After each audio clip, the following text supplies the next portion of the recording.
All right. What's going on? We're recording now. So, yesterday we read the Trump article. Today is election day. So, I would like to read the Joe Biden article. We'll have a balance of the two candidates. We'll hear a little bit about why Trump could win, why he could lose. Today, we'll hear the same about Joe Biden and get to know a little bit about his early life. I'm going to share the screen with you and we'll head over. This article is available on Google Classroom pretty easily. It's the um, second listing right below the Zoom link, but you don't even have to get that out if you don't want. You can just follow along as I read. So this is another one of those meet the candidates. Meet the candidates. Joe Biden. We're still recording, aren't we? Hope we are. We are. We're recording. Meet the candidates. And you can tell that this was originally published back in February before coronavirus hit. So, there won't be a whole lot about coronavirus. Creating shared interests and compromise between Democrats and Republicans has been a trend throughout Joe Biden's career. Compromise. So both sides come to an agreement. They may not get everything they want, but they can agree that, okay, I'll give you part of it, I'm going to take part of it, and they come up with a compromise or an agreement. That began in his days as a Delaware senator and continued in his becoming the vice president of the United States. And this next sentence right here is a good overview of the article. His life has been full of trial, tragedy, and triumphs. He hopes to triumph over President Donald Trump in 2020's election. Early life. Joe Biden was born on November 20th, 1942 in Scranton, Pennsylvania, and moved to Delaware when he was 13. Biden went to the University of Delaware. Then he went to Syracuse University in New York to earn his degree in law. Senate career. At age 29, Biden was elected to serve as a U.S. Senator in the state of Delaware. 2 weeks later, Biden's wife and daughter were killed in a car accident. His two sons, Hunter and Beau, survived. Despite the tragedy, Biden continued his career as a senator and became Delaware's longest-serving senator after winning re-election 6 times. As a senator, Biden became known for getting policies passed by cooperating, and there's that word again, compromising across party lines. Key policy initiatives. An initiative is something that you start. In the 1990s, crime rates were rising across the country. Biden, along with a handful, so maybe like five or so, a rough number, 5, 6, 4, handful of other Senate Democrats and Republicans, was inspired to write a bill. It would impose tougher prison sentences for federal prisoners. It also encouraged states to follow suit by offering them money. The bill was signed into law by then President Bill Clinton. Today, some critics of this 1994 crime law say the law contributed to problems with mass incarceration. Big word, mass incarceration, meaning lots of people put into jail. Lots of people incarcerated. Incarcerated is another way to say put in jail. Particularly the jailing of people of color. And you may have heard about this during the campaign, but Joe Biden is definitely trying to get voters of color, Hispanics, African Americans, Black, brown. But one thing that made him open to criticism by Republicans was this bill that maybe unfairly put people of color in prison, incarcerated. Biden has argued these criticisms are incorrect. He points out that the bill affected federal incarceration, so not state, federal.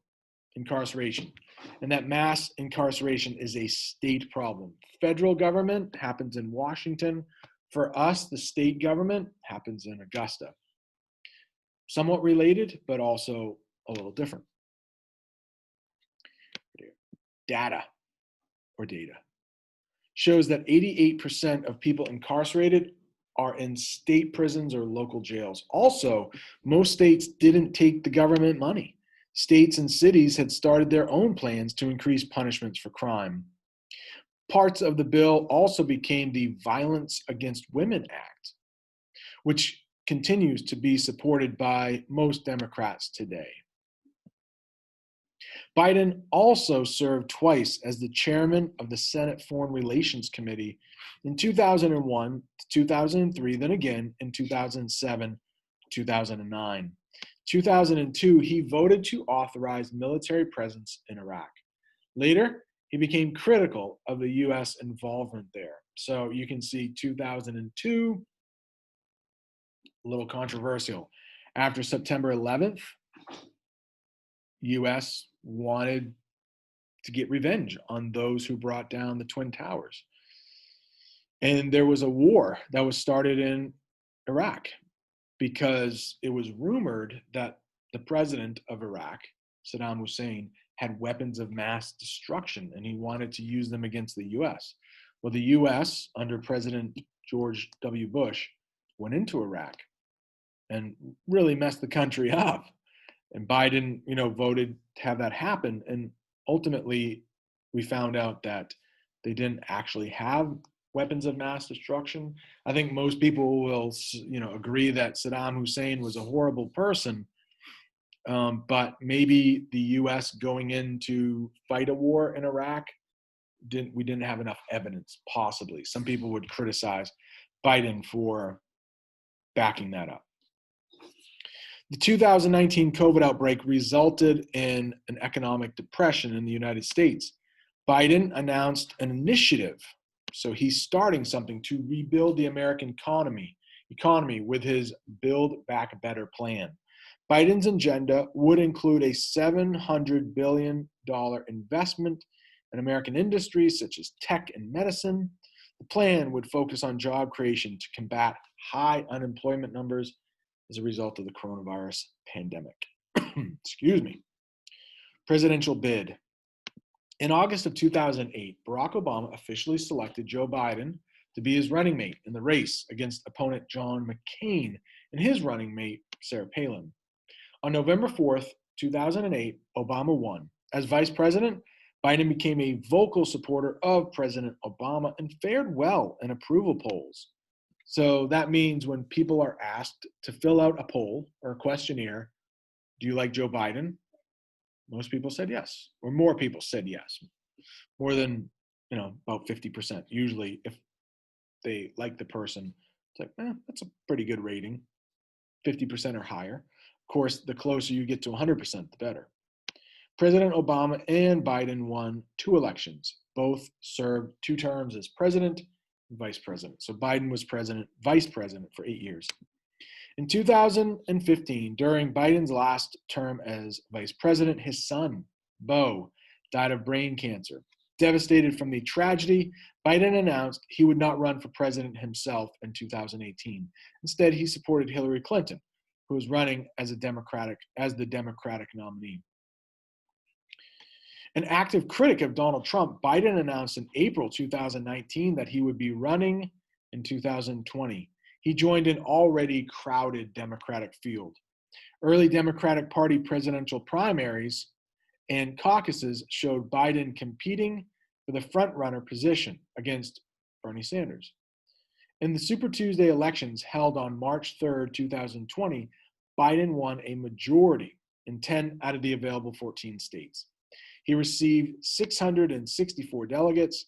On April 8th, Sanders ended his presidential campaign. Biden became the presumptive nominee. It is assumed he will be the Democrats' chosen nominee. I don't want to go into too much of that, but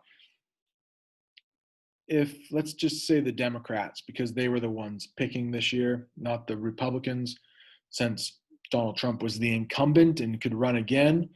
But the Democrats had primaries.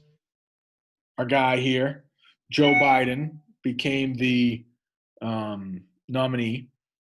And then there is usually, and there was this summer, there's usually a convention that formally nominates the candidate. Joe Biden did get nominated, but it might not have made the news that much this summer because of COVID. The event was much smaller. In early June, Biden surpassed the 1,991 delegates needed, surpassed, I'm sorry.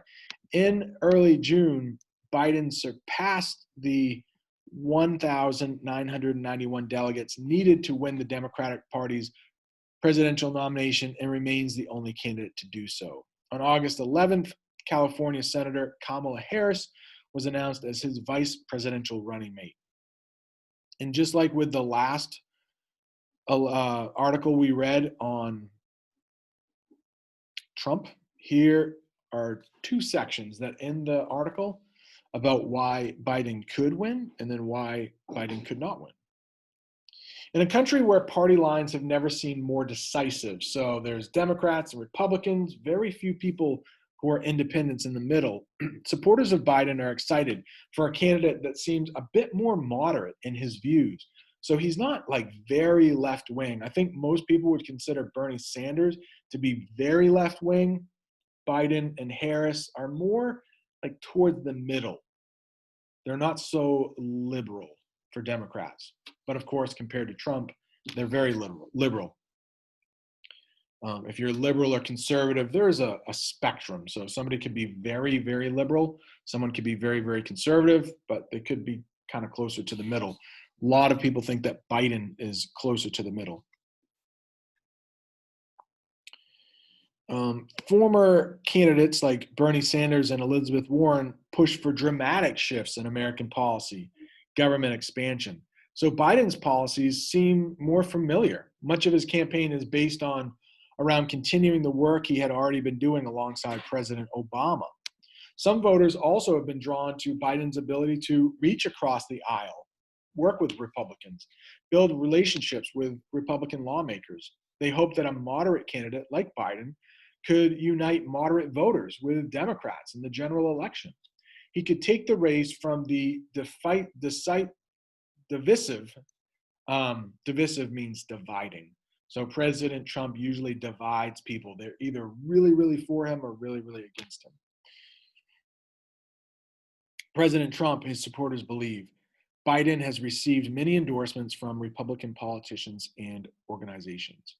Since progressive candidates have dropped out of the race, Biden has tried to reach their younger, more liberal supporters. Biden has adopted more progressive policies like free college education at public universities for families who earn less than $125,000 a year.